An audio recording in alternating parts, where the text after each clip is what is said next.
Eu saúdo a todos com a paz do Senhor Jesus. Você é bem-vindo à Sala do Banquete, onde nós vamos falar da Palavra de Deus. Não podemos passar em branco. É uma data que às vezes é esquecida, mas ela é sempre lembrada nas salas de aulas, nos movimentos, em muitas partes do mundo.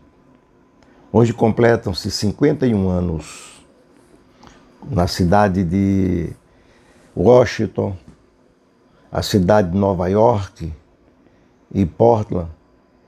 Eles foram inundadas por manifestações onde foram difundidas temas voltados à ecologia. O lema era cuidar da terra. Por isso, hoje é chamado Dia Mundial da Terra.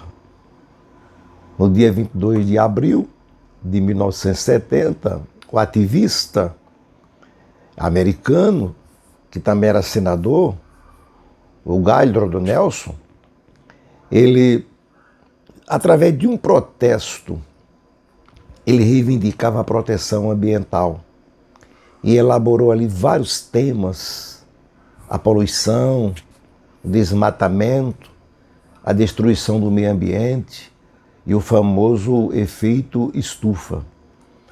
Então nós observamos que os cuidados foram voltados para a terra. E nós, como cristãos, não podemos abrir mão deste cuidado.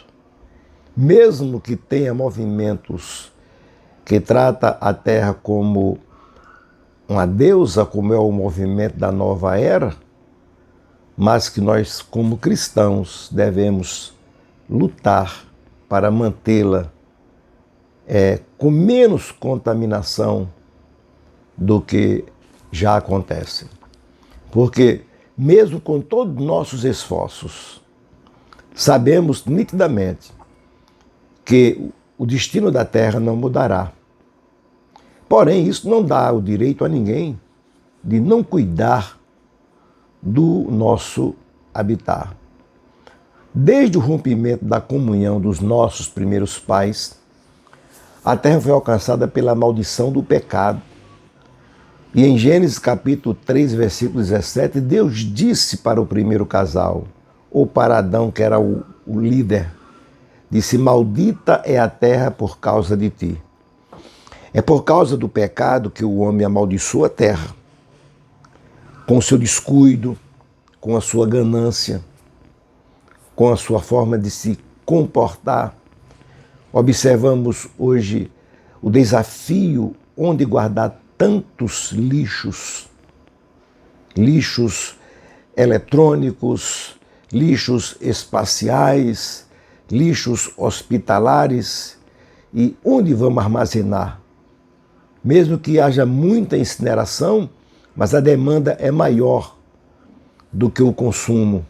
Então observamos que, mesmo sabendo que o destino do globo terrestre é calamitoso, é para um cataclismo, não podemos relaxar com os nossos deveres de cuidar o máximo possível de onde nós habitamos. Quando nós lemos a palavra de Deus, o apóstolo Pedro escreve na sua carta, na sua segunda, no capítulo 3, versículo 7, é um versículo que todos aqueles que estudam a escatologia já sabem decorado. Mas os céus e a terra que agora existem, pela mesma palavra, o apóstolo Pedro fala que como elas surgiram pela mesma palavra, se reservam como tesouro e se guardam para o fogo, veja, o fogo, para consumir, até o dia do juízo e da perdição dos homens ímpios. Ele é bem claro, homens ímpios. Então nós temos esta convicção. Temos que tudo isso vai acontecer. Que um dia, Isaías disse que esta terra e céu, ela se enrolará como um pergaminho. Tá?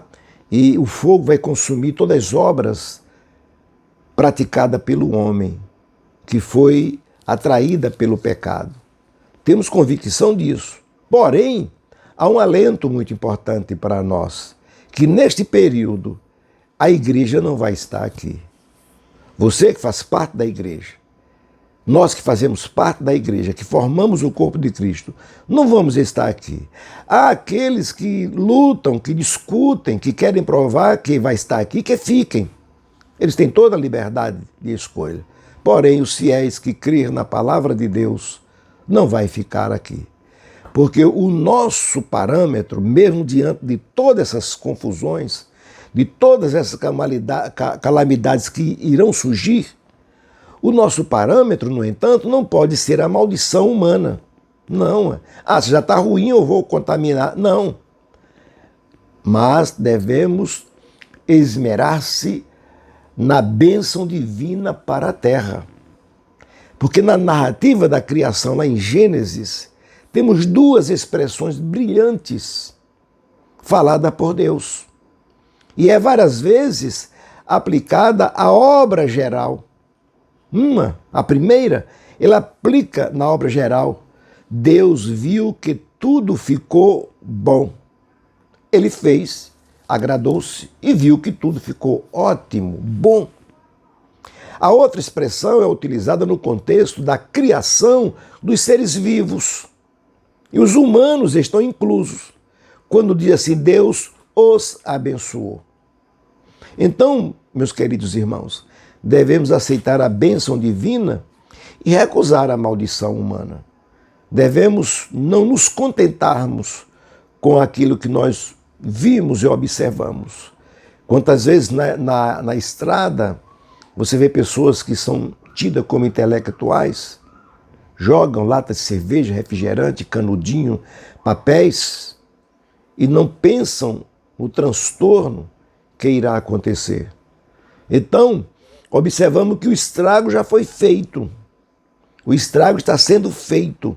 No entanto, se queremos viver como imagens e semelhança de Deus, não devemos amaldiçoar a obra do Criador através das nossas atitudes. Devemos cuidar, porque esse é o nosso dever. Entendemos e compreendemos que, embora não possamos zerar todos os malefícios que já causamos ao nosso planeta, é o nosso dever de empenhar para minimizar esses ataques. O mandamento divino para a criação dada por Deus no Gênesis não foi anulado. Continua. Então, se continua, então devemos termos cuidados.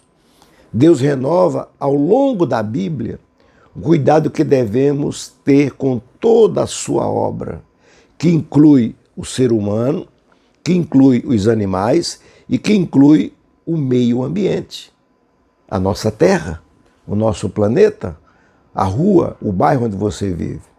Então, com o pecado, esta tarefa tornou-se mais difícil, mas continua como encargo do ser humano, mesmo naqueles que não conhecem a Deus, que estão decaídos no pecado, mas eles têm a obrigação como responsabilidade, porque a criação, ela será redimida, temos certeza disso. Um dia Deus vai redimir, vai purificar, vai trazer a performance, como começou a determinar. Porém, enquanto isso não acontece, a criação geme e espera que os filhos de Deus se manifestem para que haja paz na terra. Então, o escapismo deixa a terra à mercê dos destruidores, isso é verdade. Deus não abandonou a terra por causa do pecado do homem. Não, absolutamente não. Ele ainda ama a sua criação. Portanto, devemos amar também, cuidando dela, honrando a Deus com as nossas ações, a começar da nossa casa. Então, que aqui fica o meu abraço, a paz do Senhor, uma data que muitos se esquecem, politizaram, mas é fora da política. Devemos cuidar do meio ambiente, porque um dia Cristo virá nas nuvens dos céus e na consumação dos séculos ele restaurará todas as coisas. Se inscreva no canal, você que não é inscrito, deixe o seu like, compartilhe, para que outras pessoas sejam alcançadas por esta palavra, que fica com o Senhor Jesus